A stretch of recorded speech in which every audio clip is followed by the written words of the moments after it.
Lovely, come here, listen, thanks a million for coming along, and thanks Lee and Esker for having me up.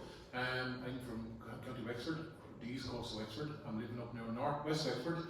And I suppose what I want to talk to you about is about May and around folklore and pisheogs and stuff like that. I would have worked an awfully over the years recording stuff. I can only talk about stuff I've seen and heard here, and I'm sure you'll be able to jump in if I need to ask anything. But all I'm going to do is just chat to you around some of the folklore around the month of May and kind of skirt through that year, show you a few videos and a few bits and pieces like that. If that's all right with you? Brilliant. I suppose the first thing I want to say to you is what I do is just all the stuff that I'm talking about and all the stuff that I show with you is material that I would have either heard from someone or recorded, or something that I would have got from a good source I could stand over, right? And to me that's really important. Without good sources, I'm nothing, right? And it's important. And one of the things as well, I suppose, with folklore and folk belief and folk practices, you might do something which your neighbours, 10 neighbours around you might have never heard of and might even realise you're doing it. So sometimes people do things and no one realises that they're doing it. We do them privately and quietly in our own lives. And that's what's really a really interesting thing to watch and to see. So that's one thing, and there'll be things you'll hear me talk about today and you go, geez, I never heard of that. And I'm sure if I was talking to you, I'd hear things I wouldn't have heard as well. So it's lovely, I love that kind of learning. So I'm a nosy old fecker, and I go around and I record a video, and been doing it since the late 1990s. And that's what I do, right? And I do that, and then I build up stories and bigger pictures and an understanding then based on that, based on my own kind of interest in stuff. But I'm going to before I even start around with the month of May with you, I'm going to go back to Easter with you. And I know it was a full moon the other night. I think it was a full moon only a couple of nights ago. And it's even bright, it's so bright now. And one thing I want to say to you as well, when for me, my favourite time of year is May and Halloween. And even when I'm recording content, the most content I will get is around the month of May and around Halloween. And for those of you who don't know, they're exactly 6 months apart. One is going into the summer, and the other, at the start of 1st November, is going into winter. So you've got two pivotal points, one going into the light of the year and one going into the dark of the year. And they were really important dates in the Irish calendar and across other European calendars as well. Calendars kind of slightly changed and shifted here and there, but there's a lot of crossover. And I suppose now we're living in an age where the blinkers are off a little bit more, we're travelling, we've got access to the internet. There's loads of different things that we can see the bigger picture with what we do here is related to other practices across Europe. I'm a great believer there's more that connects people than divides people. And I suppose when you start teasing back little things, you start to see those lovely connections that we have with neighbours, could be from Poland or northern Spain or Malta or Germany. We'd see those little things, and even our neighbours over in Wales and Scotland and England as well. So, but one of the things I want to start off is I want to look at the full moon with you, right? And I want to look at Easter. Now it's hard to believe still at this day and age, even Easter, we think of all these calendar dates and they're all kind of man-made really, they're man-made dates. But still Easter is based around the cycle of the moon. The moon is really, really important cycle in that. And also the spring equinox. So the spring equinox is around 22nd, 23rd, 24th of March, give or take. And it's usually equal night and equal day, right? And then we have another one come September, the autumn equinox. And what to do is to calculate Easter, if I'm correct, you basically wait to the next full moon after the spring equinox. And then the next Sunday after that is Easter Sunday, and then they work their way back 40 days to the start of Lent and 40 days to Ascension, up to Ascension Thursday. Does that make sense to you? So you go back 40 days, and that's when you figure out when Lent is, right? And one of the things with Lent is you give up one yoke for it. Maybe you don't do it nowadays, but maybe the older people did years ago, giving up something for Lent, giving up meat, giving up eggs, giving up dairy, and giving up eggs was a big thing. You give up eggs for Lent, it was a big thing. And I suppose some of you of a generation as well, do you remember getting hen and duck eggs on Easter Sunday years ago? Yeah. People would feast on hen and duck eggs. Nowadays we're feasting on chocolate eggs and chocolate bunnies and everything else. But if you ask my grandmother and any of the older people that were around me growing up, it was hen and duck eggs. And if you ate a half a dozen hen and duck eggs, right? So you would wait until Easter Sunday, then you'd have your big feed. And that was done right across Europe, and even over in America still, there's egg roll and down to White House still. So there's loads of customs around the egg. But one of the things at home was always said, if a hen, well up in North Wexford, they said if a hen laid an egg on Good Friday, you'd eat it on Easter Sunday, you'd put a bit of blessed salt in it. Some people put a mark of the sign of the cross on it. One thing they did at home as well on that Saturday leading up to Easter Sunday, and this does relate to the month of May, are the eggs were blessed. and people would bring things to the altar to get blessed. They'd bring a home, maybe sweet potatoes if Easter was early. They'd bring butter, they'd bring salt, and they'd bring get holy water blessed. Is that done enough at all still? Do you get anything blessed anymore on that Saturday before? Yeah, blessed the holy water in particular was a big one still. Salt was a big thing at home. But if you ever just keep an eye out for the Polish communities and the Eastern European communities, they bring their lovely baskets on that Saturday to the Mass. And just to go see that is something I've been spotting it for the last 25 years, and it's steady and it's solid and it's a great part of the Easter tradition. But it's the same as ours, similar to ours. But one of the things that we did in Wexford was, the young ones would go out, one part of Wexford, to go Google for eggs, go looking for eggs at Easter, and then have the big field of eggs then the following day. You know, here's my young ones in Wexford, their young ones in Finland and Sweden, right? So the same traditions, you can see so many similarities. And also, do any of you remember up in Offaly here going out getting your cluedo or your praho at Easter?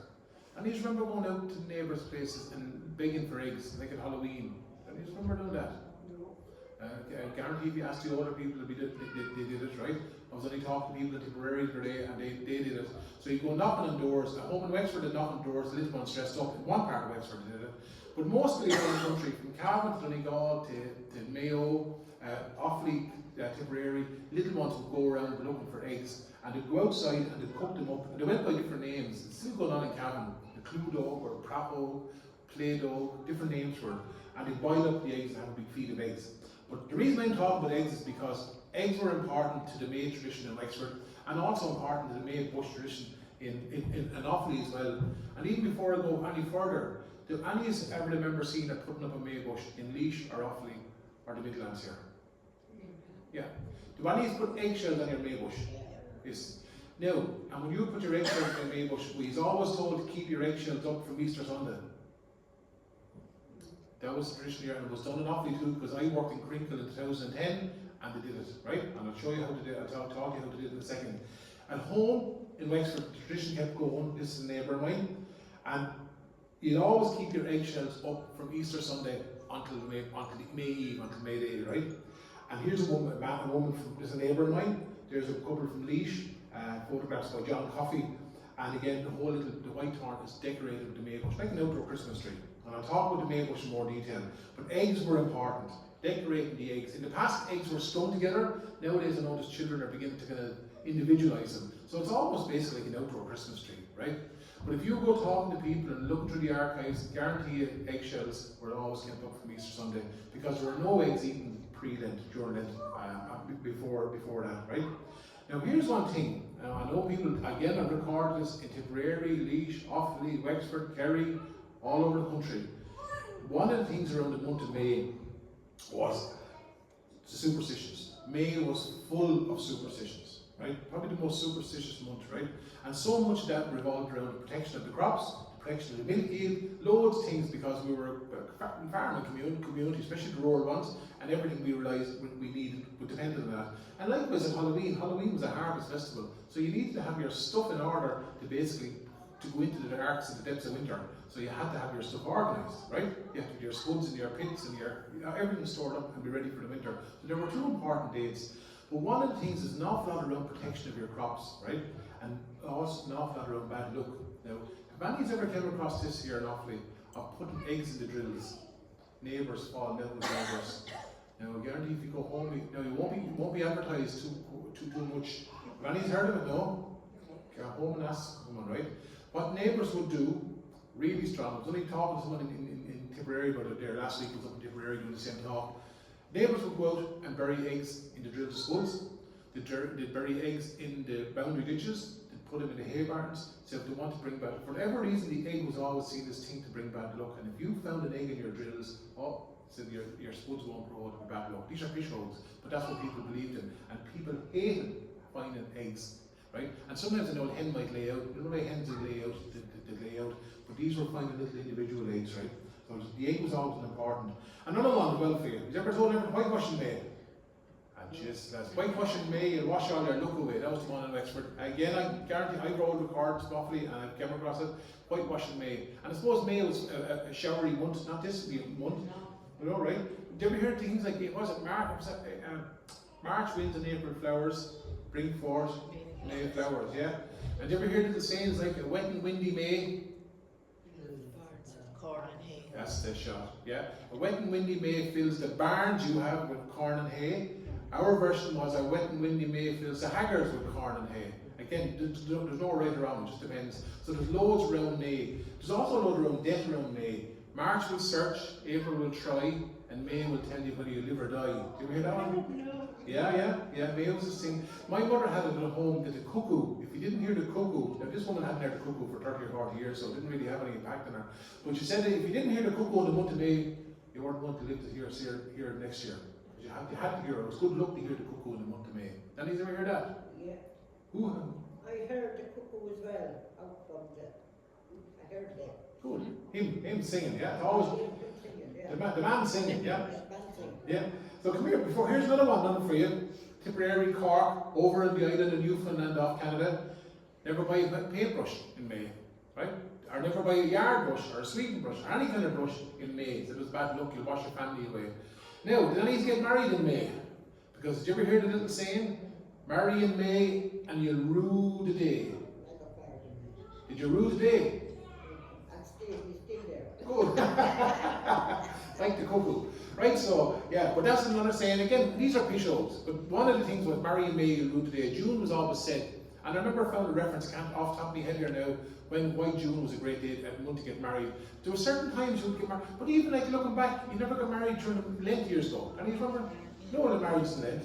There were no dances in Lent, there was no shift in Lent, there was no courting in Lent, depending on what diocese you were. Now we had one diocese in Fairness near us, but there was one part of Wexford that was in the diocese of Dublin. For some strange reason, going back to, I'd say, medieval times, and there was a dance hall in that diocese, and everyone in Wexford hopped in the bus or the car or on Shanksmere and went to that dance hall to get a new dance. But if you think, here's another one for you. Was you ever told to eat nettles in May? No. Ah, jeez, lad, you must be.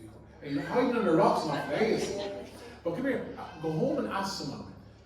One feed of nettles, some people said 3 feeds of nettles in May was always good, really good for the blood. Some people said it was good for rheumatism and things like that. Blood was what we were always told. Now you go on fancy websites now will tell you now how to make nettle soup. You ever eat nettle soup as children, right? They'll tell you to put cumin and coriander and garlic and all this in it, right?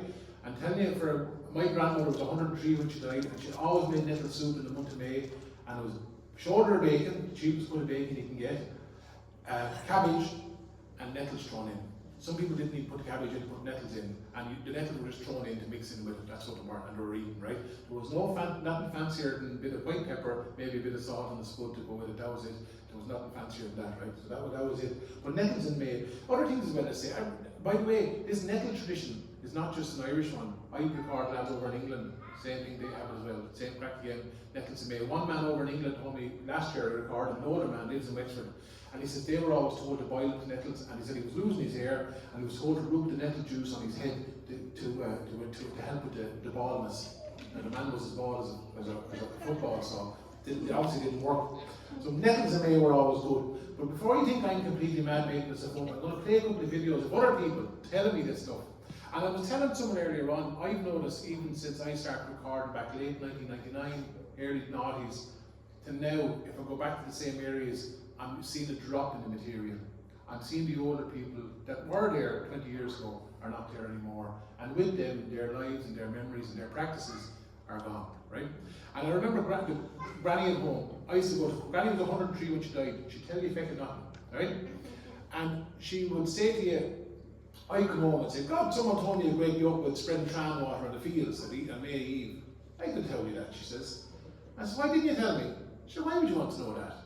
They didn't see any value in it. They didn't know why. To them, the past was fucking hardship, right? It wasn't something to be lamenting about, like a lad like me who's nosy, right? And you'll notice that as well. You'll see that difference in the older generation. Right? You'll see it if you work in daycare centres and settings, you'll see it. But I always keep saying to people, you might think I'm mad making up this stuff, but go to have a little quiet conversation with someone. You'll be surprised what comes out when you just ask. When you know to ask the right questions, it'll come out, right? But I'm going to let you listen to these women that recorded it in home in Wexford talking about for about 2 minutes. I'm afraid of no waffly people. You couldn't quite wash your money. Couldn't stay on the lawn. So you have to whitewash them in either April or June or July, whatever month you want to whitewash. But if you whitewashed in May, the hens wouldn't lay if it was a hen house, and if they didn't lay, it'd be all rotten. You'd never get the, you sit the hens that way. So there'd be no use of sitting the hens, the eggs, because they'd be all rotten. And if you don't know the cow house, the cows will have fairy calves, and you couldn't do a dairy house. And if you don't know about the horse that they're Ethiopian or a heron or out in the field working woman. So you couldn't keep them doing it. You could look April and says the best month. Always on the May mornings, first of May, everyone out around the mountainside always got up really early and went out and wished everybody good luck. Whether there was anybody around them or not, they always wished the neighbours all around good luck. But if you went that morning, then you always went to any farmers or anybody that had cows or any kind of stock or anything and you wished them all good luck. But if there was a turn there, you had to catch it and give it so many dashes in the dasher, the turnover or whatever it was, for to wish them good luck, because not you took the look of the bother with you. You didn't charm on the 1st of May because the fairies would take the bush up and the bush would never turn into butter. Could charm all day, it couldn't turn into butter. Because the 1st of May and you didn't charm on the 1st of May. If a neighbour called, you'd have to give them the go of the turn, because if not, they could spirit away some of your butter, you know. So you give them a go at it, you neutralise them. Yeah. On May mornings years ago, people were some years ago in the country, you know, the neighbours come around here and buy 2 pints of milk, you know, just in a can, and that you're not supposed to sell any milk or have a May morning. There's some lucky that your cows won't profit for the year and things like that. And you never place above, never had the cows on the 1st day of May, and they had the little fire, and they had to drive the cows through the fire. Every May, and because then the fairies would reach the cows in the field. I'll pause it there now. I hope you can hear the last of the audios. These are all field recordings. But one of the clear things in May, my mother had it, I'm sure you're bound to, if somebody's heard this, you never give away anything on the 1st of May. You always said at home, if you give away anything on the 1st of May, you give away your luck for the year, right? They even use the word the year. And I met a man in Thurles there last week, Dahi Doman, same story, he did the same thing in Thurles as well. You go sniffing around after, you'll find it as well. And they said you give away your luck, and it was all about your luck. Everything was about your luck. You didn't churn. You certainly didn't give milk away. My mother and father, they were farm labouring background, so they were country people, but they relied on their neighbours who had farms to get a drop of milk. And neighbours always sold them a drop of milk in a little billy can or a little sweet can, wherever to get the milk off. But they would not go to give milk away on the 1st of May. They said, you come to me on May Eve or the 2nd of May, but don't come near me on May Day because you won't get it, right? Because if you give away, you'll be giving away for the rest of the year. That was the belief that they had, right? One of the things as well that last woman, Nellie Roach, talked about, she said, and this is a lovely one, she said, talk about letting the cows out to the field and lighting a little fire and driving the cows through the fire or out through to stop the fairies milking the cows in the field, right? Right? And she swore by it. She said to lit the fire. Now I need to go back, that was nearly 20 years ago I recorded that. I want to figure out exactly how Nellie did it. Whether it was 2 fires that went through, you can't imagine running the fairies out the cows back over through fire, but I don't know, right? I suppose so everything was important. Your milk was important, your cows were important. So that was an important thing. Had any heard of that about the milk, giving away milk or butter or anything like that? You older people. You know, I remember years ago going to a house years ago, and if you went into a house and were churning, this woman is nodding. You'd have to put your hands in the churn or else you take a look at the butter with you. Yes, yeah, I can see you nodding there. And people believe you take a look at the butter with you, you spirit away the look of it. A woman told me as well, she's a nun, I can't remember the origin from, I won't play her video, but she said when they were making butter and after made butter, they'd always leave a bit at the back of the door for the fairies as well. Granny said they did as well. I believe the fairies, now the fairies in brackets, whatever the fairies were, but it meant bad luck. So you did everything to protect yourself against a bit of bad luck. Now, if you said to me you're not superstitious, I think you're probably lying, because Irish people are superstitious. It's in our nature. And do any of you have magpies there still? Yeah, of course you do. Yeah, if you see a black cat going across the wrong way of the road, or you know, even putting holy medals on your car keys and stuff like that. We do things, and we just it's in our nature. I think it's in the blood. But one of the things which is a strong thing again, I regarded here before, was out in the May Dew, go out and walk in the May Dew. Have you ever told that? Yeah. It's wash your face. For the girls in particular was to wash their face, and for the men to walk in the May Dew. To walk for corns or for chilblains, very practical reasons. Whether it worked, I don't know, but for the men it was very practical, looking after your feet. For the women it was washing your face. And to go out and walk in the May Dew, that was a big thing. I do it still. I have no shame in telling you, in the May mornings I go walk in the May Dew and wash my face, and it's the best thing ever. The water hurts you. Do you ever notice as well when people go to the sea, they throw their feet, or into a river, you put your feet in the water, it just grounds you. There's something about it, that dew that's very special. And especially, and to hear people say to you, oh, but that's completely madness. But what do you do when you're born, and what do you do when you're dying? You're probably blessed with holy water, and your coffin is blessed with holy water as you're leaving, and your grave is. So water is always important. Water has always been important to every civilization on this planet to live, and for spiritual reasons. So why not the dew on the grass in the month of May, the same kind of properties. One of the things as well was, I noticed, we go to an island off Canada called Newfoundland. And they've been going out there from the southeast of Ireland, they're going out from Offaly as well there, but mostly the southeast, Wexford, Tipperary, Kilkenny, Carlow, Waterford. And they all went over 1700s, early 1800s, and they brought with them every single thing that we had. Accents, music, songs, acting the Egypt, everything, right? Folklore. But when they went over there, certain things didn't make sense. So they made you, they don't have it. So what they do instead is, at home, there's a woman, I won't play the clip of it here, there's a woman from Wexford talking about they would keep the May rain. So the first drop of rain that fell in the month of May, you keep it in the bottle and cure for sore eyes. The ones in Newfoundland didn't have the dew, they'd keep the snow. So the first bit of snow did come, they all know, I'd be texting them still, be sending me photos, oh, we kept the May snow. I tell you, listen to this one woman talking, you hear her actually even alone. Can we turn up the audio, please?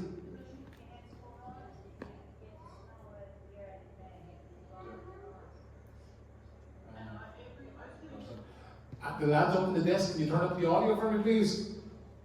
Right there. We won't, they're not there, we'll carry on, right? Right, so they kept the rain, the May snow, right? So water again, the power of water again. Who was I talking to today?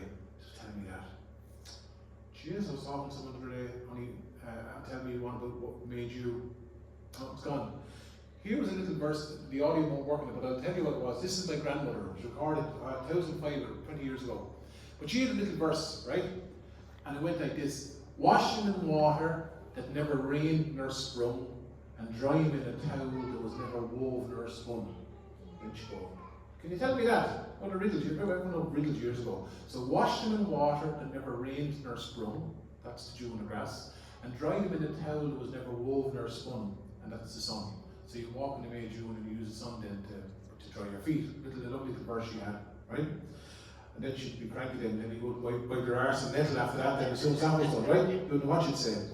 Here's one thing about water as well, about luck, when people put eggs in the drills. One of the stories, and I came across it here as well, and Tipperary, Wexford, Leinster mostly, a bit of East Munster, was people stealing your luck on May Day, right? An awful lot around luck on May Day.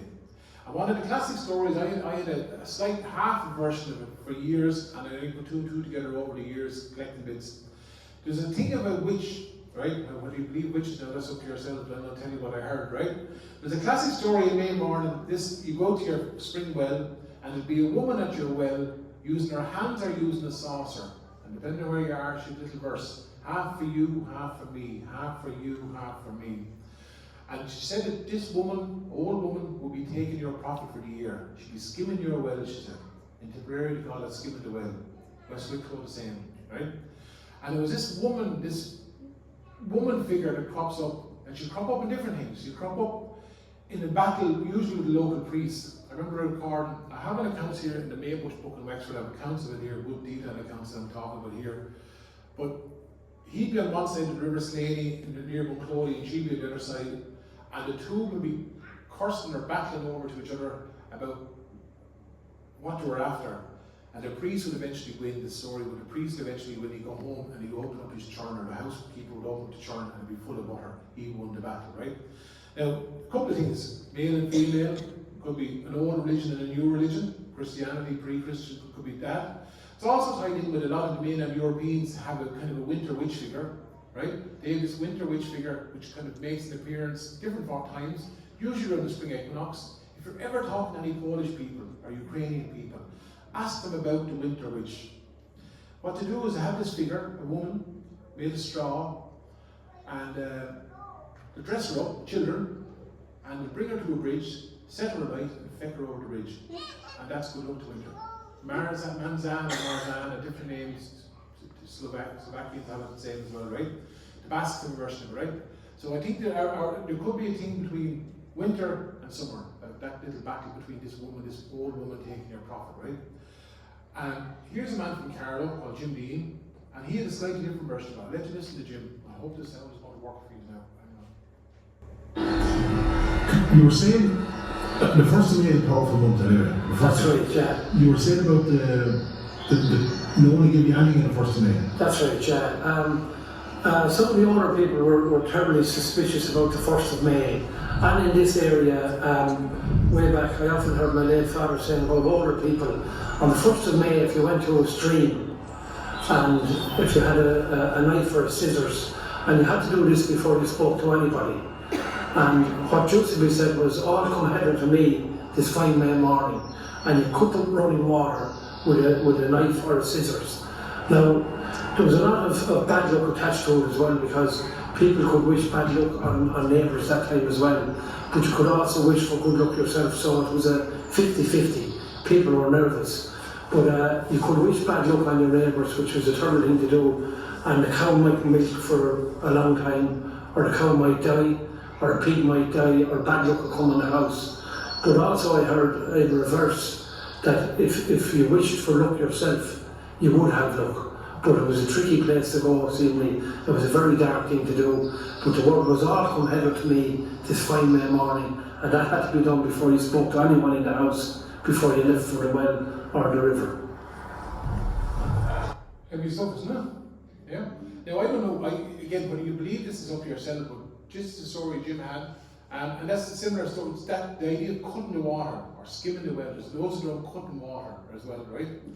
Now, one of the things as well, which is noted in May, and you may have, if you read the Ireland's Own over the years, you might have come across Kitty and the Hare. If you came across that story, Kitty and the Hare in Ireland's Own, this is another story that crops up in the month of May. All over the country I've come across it. I've come across contemporary accounts of it, even in Dublin, with young traveller women, actually, about 5 years ago. So this is a neighbour of mine. I met him, I was up collecting children from school there in June, and I told him the story before, and now comes my phone. And I'll let you listen to him in a second, and I'll let you listen to another neighbour as well. And I guarantee when you go look and you'll hear the story. The classic story is, on a May morning, the cows are out in the field, or your 1 or 2 cows you'd ever have, and a hare would be out in the field, sucking the milk from the cow's tits, right? So this hare was always seen as a witch. I'm going to park that there for a second. Now, my mother had this thing at home, and she always said, now this is before science was there, and somebody knows somebody working in health services, so you know this, but here's something you might have heard even as children growing up. Mammy always said if a woman is pregnant and a hare crossed her path, the first thing that the woman would do would always put a rip in her dress. And I guarantee you, if you stop any traveller woman, 90% of them today, ask that story, they'll tell you that story. They believe that, again, science has proven this different now, but belief is a different thing. They believe that a child could be born with a hare's lip. And you know the term the cleft lip was a hare's lip. Even the fact that we call it a hare's lip. And I remember recording a woman in Mayo years ago, a traveller woman, and she said she ripped a little piece off the dress and she kept it, and the minute the baby was born, she rubbed it under the baby's nose with the belief, she said, to hope that the child would be born with a cleft lip. That was the belief, right? So belief is a different thing than science sometimes, but that was it. But back to the hare. So this idea of this hare having special powers is in our folklore, right? That's been a this kind of shapeshifter is the word used. But this case was the hare was out milking, farmer sees her, shoots the hare in the side, hare drops blood, runs into a house, farmer comes knocking on the door, and next minute an old woman comes out bleeding from the hip. They said that the woman with this old woman. Now, there was an awful lot, I'd say, I'll let you listen to the man in a second. I'd say it was an awful time too if you were a bit different back in Ireland back then. I'd say it was claustrophobic. If you were different, if you were different in any way, I'd say you could be treated differently. And I wouldn't say it was very nice for some people. You know that kind of way? So definitely a strong, independent woman would have been somewhat feared by a lot of people. My own grandmother had 2 children before she was married, and she hung on to them. She went off to a laundry before she had children. She came back out after a year or two. But their strong, independent women are different, you know that kind of way? So, but let's listen to this man. He's got a version of it, a man called, Jesus. Be out in the field and you went out in the morning to catch, bringing the cows to milk, and there'd be a hare in the field sucking one of the cows. But the hare run away, and someone told me that when they went to the house where the hare ended up, that the lady of the house had scratches and tears on her face and hands who run through the ditch. That's it. Who told you that? Who told me? I wouldn't remember. It was about 75 years ago. So, there were some of the neighbours. That's it. Isn't it lovely? And again, that's me on the mobile phone. There's no chat. If you're into this kind of gig, recording on your mobile phone, get a recording is good. Here's another neighbour of mine. She has another version of it. Just let you listen to her. Well, this is a story my father used to tell us when we were children. And it was this man was walking through the fields one day, and he had his gun, he always carried his gun with him. And he came across an old lady milking his cow. So he said he went over to see what she was doing, and she turned into a hare, and the hare ran off. So he shot the hare. That's how the story went. And he followed the hare and the drops of blood along, and he came to an old house, and he found an old woman in the house, and she was bleeding from the hip. So that was the story he used to tell. I don't know anything about her other than that.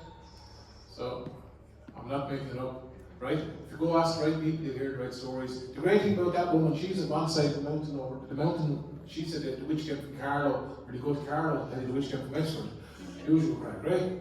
It's all okay for a while, but keep going. Yes, yeah, right, so. Here's another thing with water. Now, I'm sure some of you, do some of you spread or get the Easter water? See a nod, a few hints. Yeah? And when you get the Easter water on Holy Saturday, the Saturday before Easter Sunday, is that how it's got here in Offaly? And you get it? Easter Sunday. Easter Sunday. And when you bless the land and the fields and the crops or anything like that? Shakes around the house. Around the house, yeah, like the house, yeah. And some people would spread it on the land and the cattle and the fields, right? And at home we had just two different types of home. One was Easter water, one was stock water, and one was trail water. And I'm going to show you trail water. Now, if you looked at treatment of water now, you wouldn't tell the difference, right? But that's belief is belief, right? But here's a neighbour of mine, Jerry Murphy, and he's on about this thing called trail water. We had it at home. Now, the way it was done at home, and again, I guarantee it was done in Offaly. I know it was, and it was done in Tipperary, Laois. You'd go into the field with your Easter water, or your trail water, whatever you wanted to call it, and you'd walk from one corner to one corner of the field, and that corner to that corner, and you'd make the sign of the cross on the land. That was about blessing the land. Now, if you're wanting into the exercise of walking your fields, you get the old bottle and shake it into the field and go on. Had to be done on May Eve in our case. Usually May Eve was the big day, or May Day. Usually May Eve because they kept the old pisheogs away. They said that the fairies were out that night, so that kept all bad luck away going into the summer. And let's listen to Jared talking about it, right? About his father. Get the volume of this one as well.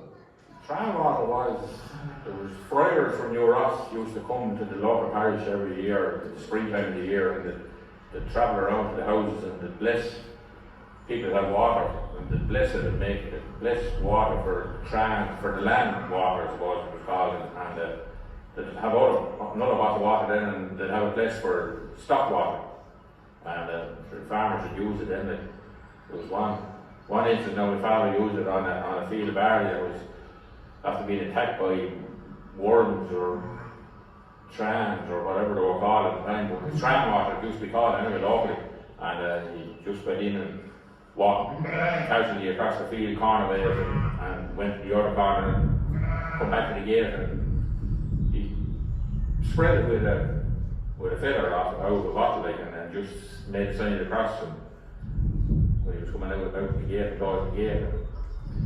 It worked out alright, anyway. The barley was cut anyway when the harvest time come, and it was seemingly alright, but it didn't look very good at the time that he was spreading on it, like. But I was left up to himself, like, he could have either pour up or try this, but sure, the outfellas had to believe anyway that had worked, and see if they did work. You know?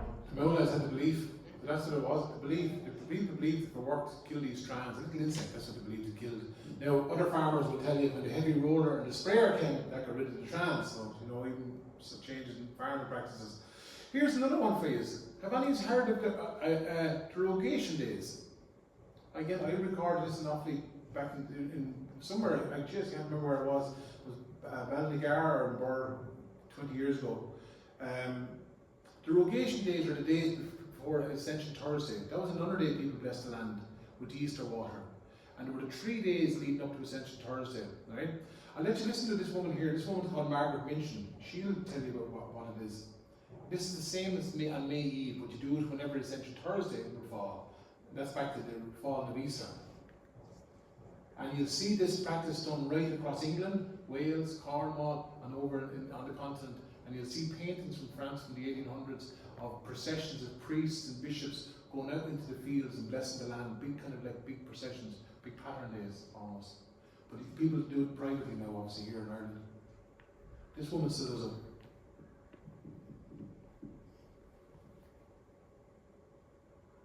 Margaret, you've got a bottle of holy water in your hand. Yes, which is Easter water. And what do you do with that? I spread it what's called the Rogation days, the Latin word which is rogare, which means to ask. And we ask God's blessing on the crops and on the animals for the rest of the year. A bountiful harvest, fine weather and protection for the crops. And you spread it on the fields the 3 days before Ascension Thursday. And you do I've done it all my life, and my father and mother, God rest them before me, and everybody. I kept up the tradition, and I never missed it, thanks be to God, and I got the help to do it still. And you did this year as well? Did this year still, and hopefully next year, please God, in my life. Yeah, I couldn't miss it. Yeah. It's lovely, isn't it? Just to come across accounts like that of just real people who do it are to me, are gold. Are you okay if I carry on talking? You start on? Okay, I can talk for Ireland here, lads. But I've prepared different slides ways to give you different flavours, different things. But derogation days are big. There's a woman that won't play herself, right? Here, I was in Thurles the other day, and a woman told me they'd spread it, but they would spread it with blessed pan, right? They would use, the other man, Jerry Murphy, said to spread it with a cock's feather. Salt. What? We bless salt, and rogation days would be written on the salt, blessed salt. Yes. And do you ever throw salt on in the fields around the hay when you put it in the barns years ago? Do you ever see that being done? No, just, you know, the church in Folklore.ie, they have the salt in little plastic bags. Yes. You know, blessed salt. Good. Rogation days. The blessed salt is big in, well, the good here in Laois, Carlow, Kilkenny, and Wexford still, right? I'd say it was don't have to be done here. Leinster counties have a lot of things that people forget. Good strong farming counties. Do you know what they did as well with blessed salt? If any from farming background, when a cow would calf, first thing you go for the blessed salt, and you'd sprinkle the blessed salt on the calf to get the cow to lick it. A bit of bran and a bit of blessed salt, and the cow would lick it in and bond with the calf. That was another reason for the blessed salt. I won't even show you that. Actually, when you're there for the crack, I will show you to you, right? There's a bit of blessed pan over the Sacred Heart, beside the Sacred Heart picture. There's another piece beside the Sacred Heart picture. Do you ever notice up here in Offaly, do you know people got electricity first?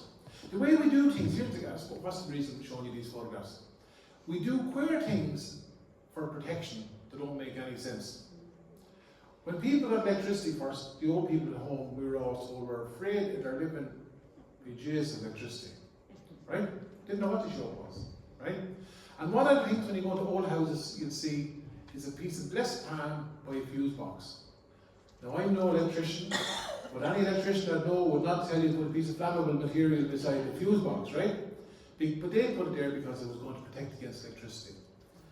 And I told you I was over in Newfoundland, and over there, all Irish, all Catholic communities, same thinking, but their parents were over in the 1700s, early 1800s, so no connection to Ireland for 100, 200 years probably, right? And I was in some fella's house, looking around, something, next thing I noticed by the fuse box, what do they have?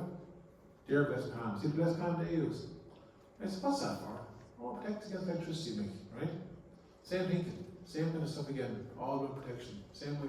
Anything and all that helps protect it, whether it's religious or whether it be a private thing. But there's a piece of blessed palm by the fuse box. Here was one thing, because I mentioned May bushes with you earlier on. Here's a map by Kevin Danaher from around the 1940s, worked for the Irish Folklore department. And he did a map of where the May bush tradition and the May bough tradition were popular. And if you squint your eyes for a second, mostly Leinster, isn't it? See that? East Connacht, East Munster a little bit, up into Ulster. And if you look there, whatever the image is the best, you'll see the May bush. See the heartlands of it? If you go to the schools collection, the 1937-38 schools collection, May bush, type it in, Westmeath, Offaly, Kildare, Wexford, they're the counties.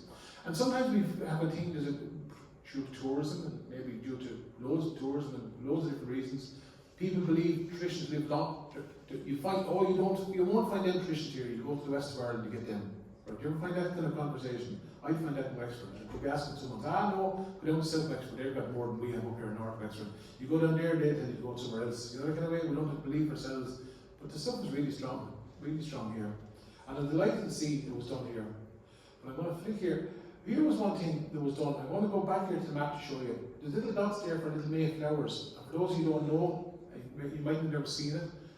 Came across it in Tipperary. One part of Wexford did it, mostly northwestern counties and a bit of Ulster. They'd sprinkle May flowers on the doorsteps. Have you ever seen that being done? Yeah. Little flowers to stop the fairies coming in. Always on the thresholds, on the doors, on the windowsills. You'll still see people doing it. This woman here in the front here, did you do it or see it be done? No, my sister done. Did she? Yeah. And sometimes they said the yellow. They said the fairies are afraid of yellow for some reason. I don't know why. But they said the word. So they're afraid of yellow going across the door, little marigold things you would use. Up in Mayo and Sligo, I've come across even people, we call them primroses. They call them mayflowers. And again, even the local names of flowers are all different depending on where we are, different name. Again, no right or wrong, just a different name. Here's a man. I'm going to show you the most original May bush I've ever seen in my life. And there's hundreds of May bushes in Wexford, but this is one of the most original ones. And by the way, before I stop, I used to spot May bushes in Forban years ago. I worked in Crinkle in 2010. I remember putting up May bushes with houses and families there. So the tradition was always very strong in Offaly, always. And neighbouring counties, Westmeath and Laois as well, right?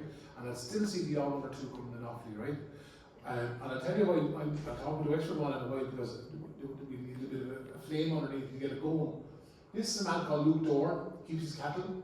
And the old people at home, and always said it, I guarantee if you ask them here, the country ones, they said you put up the May bush to stop the fairies milking the cows, or to keep the fairies away from the cows, right?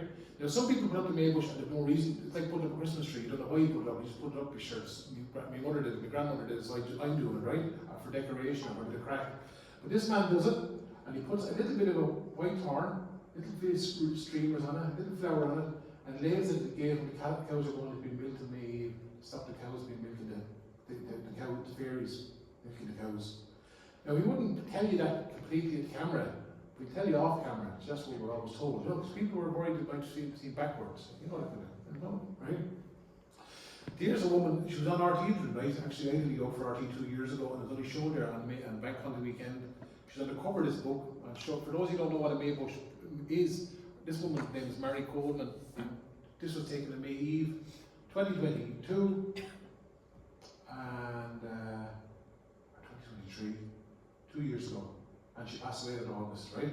And it's a little May bush with it's a white thorn, and she'd flowers on it, and eggshells and ribbons. That's what we use at home, right? And some people use a furze bush. Mammy used the furze, Granny used white thorn, and there's no right or wrong. Ross Bray, I've come across people using chestnut. I've come across people using mountain ash. People use different ones. There's no one particular May bush, right? And it was never a living tree like this. I'll tell you why there's a living tree there in a while. It was usually a little bit you'd cut off or break off. You'd stick it down the dung heap, usually. The dung hay by the door, every farm had a dung hay, and little eggshells and ribbons on it, up over maybe in the eave of the house, maybe out in the road, or maybe at a crossroads, depending if it's going to be a social one, you might have a bigger one. That's what it was. And it was let wither away. Nowadays, what we put them up and we take them down at the end of May, but in the past, they weren't thought about it, let fall down on their own accord, right? But there's the maybush, right? And one thing as well, I noticed in Crinkle, 2010, this is the woman's maybush down below Wexford before Creator's Day. But I noticed this in Crinkle as well.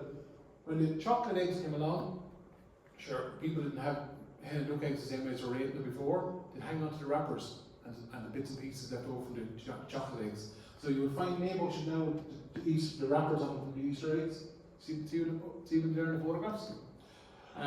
You'll also find little individuals with painted faces. Children love painting them, they decorate them like that.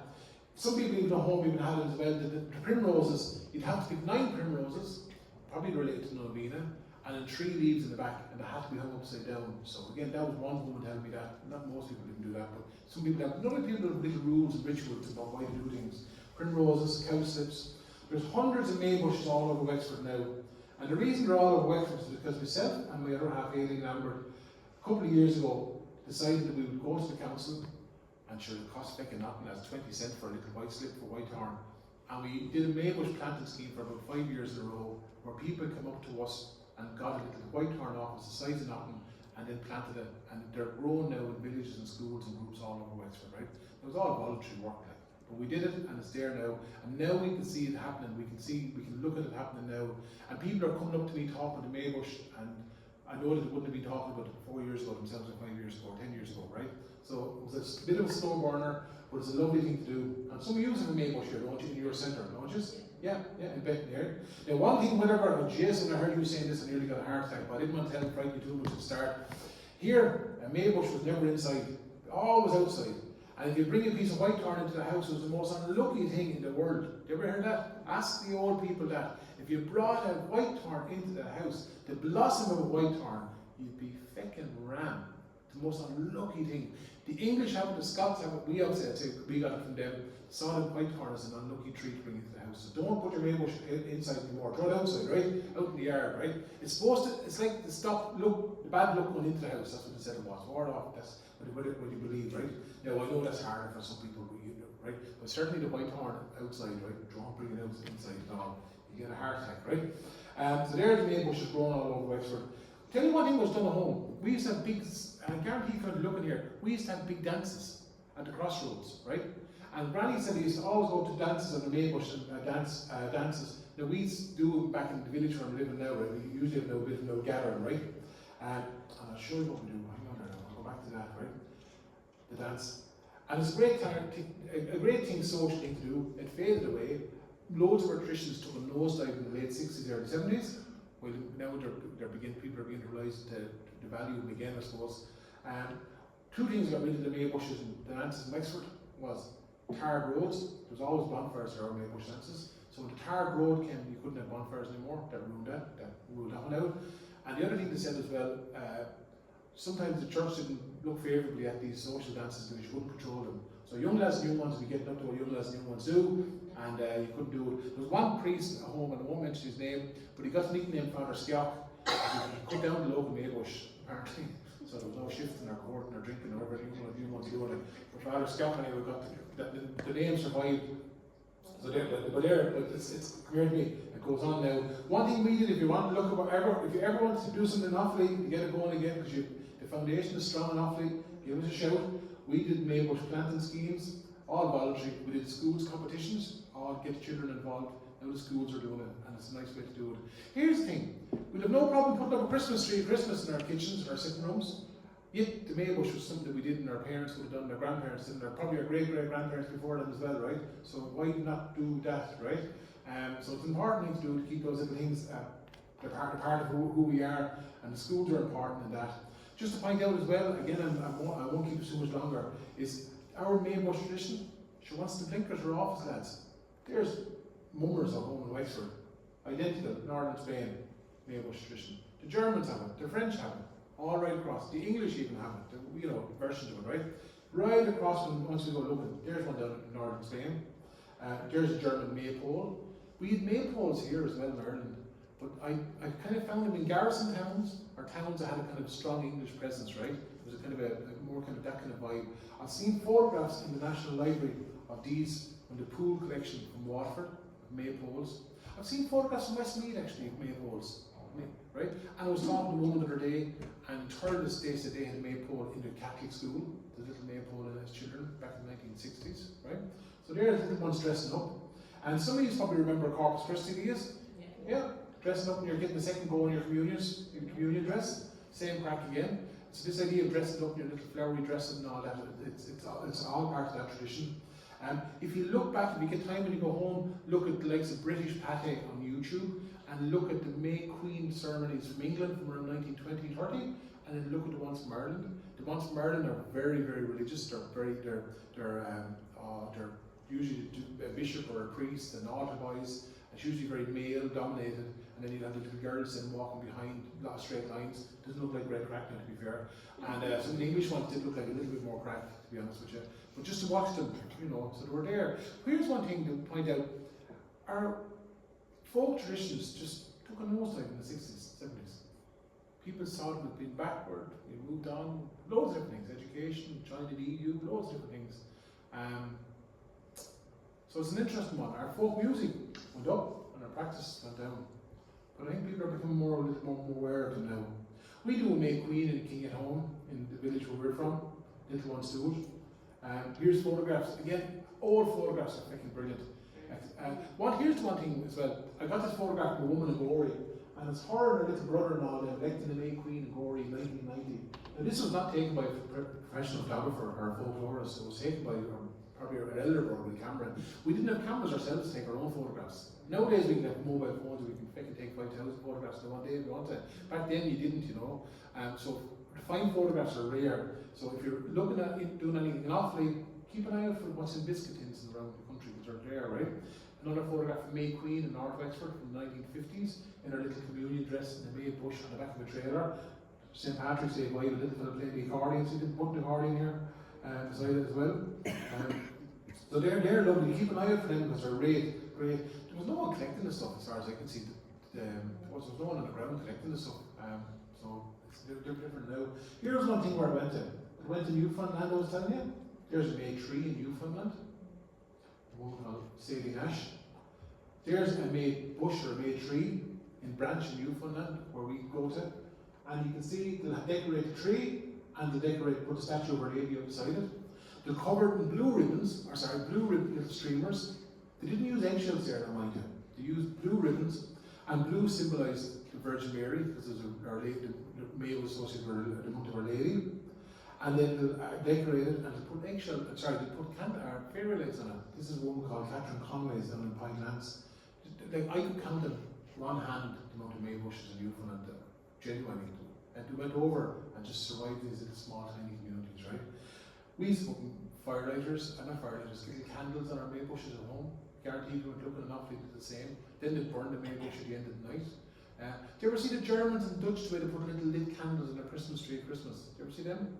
You can buy them now little at Christmas, you can buy little LED ones you can clip on, right?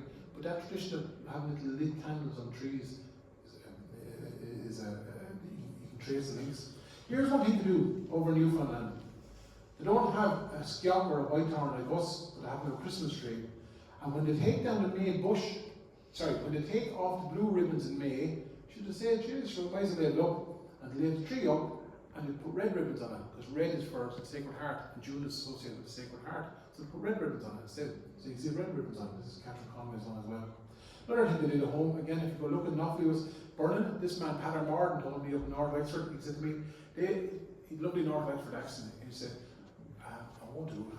But he said, he'd go into the shop, and they'd find a new furze bush in the field growing, they'd buy paraffin and sweets, cover the thing in paraffin, and then set it like 8 sweets and go home again, right? That's what they did. And the version that was on the Isle of Man as well, and someone only told me recently. Bonfires were big North Wexford that we took from May. Big in Limerick too. I don't know whether they were on the Midlands or not, but bonfires were always big. Always a bonfire in Granny's time. Or do you know what they call them as well though? They call them bonfires. Do you ever hear the old people call them a bonfire? Yeah? They never call them a bonfire. The old people, I remember Granny told me years ago, she was given a job of going out looking for bones for the bonfire. Then she raised it, right? But even the Irish word bonfire is Tinnacknaw, literally translates as bonfire, right?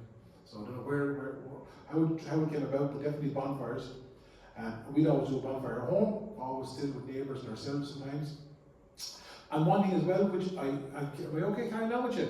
5 more minutes with you, right? I will leave you alone. One thing as well, which I notice, is sometimes there's a rush at the minute to go. There's an often sometimes when people take traditions and they can use them in different ways. You can use them as different levers for telling different stories and different things. I see a little bit of it going on. To me, the layers of practices are really, really important, right? So, for example, I've seen a case of a lovely Norman castle down below somewhere in South Wexford years ago, going back to the 1500s. So someone decided they were going to bring it back to the 1500s, and they stripped back everything out of it, and by doing so, they lost all the characteristics of the 1600s, 1700s, 1800s, and 1900s. You with me? They lost the layers of time. And someone described to me, because I photograph old dressers, it's like having a lovely old dresser covered in layers of paint, and then someone dipping it and getting rid of all those layers of paint, right? So where those layers are as important, right? And sometimes we're striving to get back to the truth, and we can never find the truth. People tell me things about what the Maybush is for. People tell me what, it's almost like a religion. They go, there's nothing fixed. I hope that makes sense to you. To me, there's nothing, those layers are important. And the reason I'm talking about layers being important is because some people say, oh, the Maybush is pre-Christian. I don't know if it is or not, right? But I know that if I go to certain parts of Wexford, I'll see Maybushes up, and I'll see the Virgin Mary at the bottom of it, right? I'll see sometimes the Virgin Mary is stuck on top of it, right? I'll see it, as I said to you. So the layers of practice are there. There's no right or wrong. I hope that makes sense to you. The layers are there, what people do. And I'm not a mass goer, but still I have respect for people who put up the May altar. And I actually love looking at taking photographs this time of year of little May altars as well. And gorgeous May altars. If you ever go to some, especially older people's houses, they will have a little May altar that was made up out of an old tea chest or a piece of wood, hand painted and painted blue with lovely colours and layers of paint on it. So they're gorgeous little objects too. And again, probably in daycare centres and places for older people, the May altars are brilliant. And people remember going out, collecting little flowers and bringing them in and putting them on their May altar and putting the statue of Our Lady up on a height. And the height of this is open in Newfoundland, actually, with our May altar on our fireplace. And here was one thing. Think about this one next. If you ever go to a house, it's got 2 stories, or sorry, stairs to it. The May altars, Granny's was a 2 up, 2 down council cottage, country. And the May altar was always on the landing, always.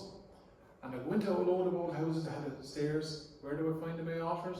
Up on the landing. So have a little look around for there. There's the May altar up on the landing, and there's another woman with her showing me a little May altar that she has up on the landing as well. Always up the height, up on the height. And it goes back to May poles, it goes back to spires, it goes back to standing stones, it goes back to reaching to the sky and reaching to the sun. So but definitely this height is always important. And little fresh flowers. I'm nearly there now, we have 1 more minute. Have any heard the cuckoo this year? No, I think I have. Good. Well, I'm going to try to hear him. I didn't realize there was him there for a couple of years. He's doing all the singing. Yeah. But I suppose he's doing all the singing now trying to impress the woman, right?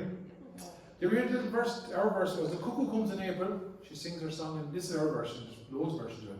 The cuckoo comes in April, she sings her song in May, in June she whistles her tune, and July she flies away. And heard that version? Yeah? And there's other ones where he said, in August, go she must, there's another few versions like that, right? But there's the little cuckoo, and these little flowers, we call them cuckoo flowers. It's funny, we even have when the flower crops up, we wouldn't know the name of it, but we know that to come around time, the cuckoo. At home, we're always the cuckoo came around the second or the last week in April. A bit earlier this year, that's what should come. And we'd use certain little things in nature to tell us about the arrival of birds would become at a certain time, or when they'd leave, we'd know what time of year it would be. But I'm going to let you listen to this man here, this Luke Dorn here. He says that if a cuckoo lamb, I'll tell you first, Granny had it at home, and some neighbours had it at home. You were known as a cuckoo farmer if you did not have your spuds and your oats in by the time the cuckoo came. So if you heard the cuckoo and you hadn't got your finger out, well then you were known as a cuckoo farmer and you'd be shamed with the cows, right? So this man had this thing as well, another version of it. Luke You were telling me a story about a lamb. Yeah, well, what they used to always call around here now is when you'd be shearing your sheep, say they'd be around the Lackbury the Bay or that, say if one had a lamb at that particular time, say they'd always call it a cuckoo lamb. Cuckoo lamb? Yes. Because she laid? Laid. And that was, they always said, oh, the cuckoo lamb sometimes to be too late. But oftentimes they turned out all right too, you know. It wouldn't be excited me that they'd say that there was something wrong that she should have a hair, so. Cuckoo lamb. I only saw a photograph of cuckoo lamb there yesterday, a woman there, right? So they were born late. Did you ever hear the saying about kittens born in May? May squealers, May ballers, some people call them. We the saying at home, booked in March, kitten in May. Did you ever hear that? For a cat, a she cat. Yeah, kitten. A week, instead of a week. I was in Tipperary the other day, in Tullamore. No, Cashel. And I met this woman outside Clonmel. She didn't have the cuckoo lamb, but she had. It was always a tradition at home that you never let a cow run on or be pregnant and get into calf, because if she calved in May, it was called a cuckoo calf, and which it would never thrive. Cuckoo calf, cuckoo lambs, cuckoo calf, cuckoo roast, cuckoo spuds. So we use words, so you never need it, right? And I'm going to end with one thing with you, right? So there's loads around. Well, the birds and cuckoos and all this, but I'm going to end with one little thing, a little verse with you. Let's you listen to a bit of a song. And you can ask me questions if you want as well. We use nature to tell us the time, certain things, right? And one of the things I came across was up in Donegal years ago, and a woman had a little verse said that years ago, the girls in particular would pick this yarrow, she says, and they'd put it under their pillow, and they would dream of the man they were going to marry. Now, a lot of people tell me you won't get yarrow in May, but this is the story anyway, right? But yarrow, and you put it under your pillow, and the little verse went, good morrow, fair yarrow, and thrice good morrow to thee. I hope that by this time tomorrow you will show my true love to me, right? Came across a version of the day in Tipperary, Aileen, my other half, had a version in Wexford. So she wrote a little song for her little ones there a couple of years ago. And I'm going to let you listen to a little bit of a verse of it, and I'm going to end with that. So they're singing a little song about yarrow, picking yarrow. It was obviously came over from England or Scotland, this little verse did, right? And the last thing what I tell you was, you know what else come over from England or Scotland that we never talked about? We might want to admit these things that's like, Jesus. Were you ever told never cast a clout till the May was out? Yes. Yes. Yeah, keep the drawers on until May is out. And I always thought it for years, May was the month of May. Some English people over the years told me, no, it's the May tree, it's the white thorn. Actually, it's in full bloom now. So when the white thorn is confident enough to put out its little blossoms, then you'll know that anything the drawers off, right? The winter drawers, right?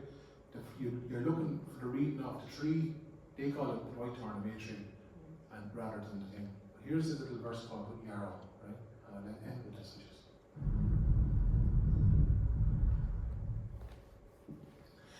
Good morrow, fair yarrow, and thrice good morrow to thee. I hope that by this time tomorrow thou wilt show my true love to me. The yarrow I picked by the roadside, its little white blossoms so fine. I'll pick them all off as I count them, and stop when I get up to 9. I'll place you under my pillow, in hopes that tonight I will see a young man appear in my dreams that will be a true lover to me. Good morrow, fair yarrow, and thrice good morrow to thee. I hope that by this time tomorrow thou will show my true love to me. Tell me. I'll end with that. Listen, thanks a million for your time. Thanks for coming along, and thanks for the lads here in Esker for putting it on and for their ultimate program for including it. So, again, brilliant.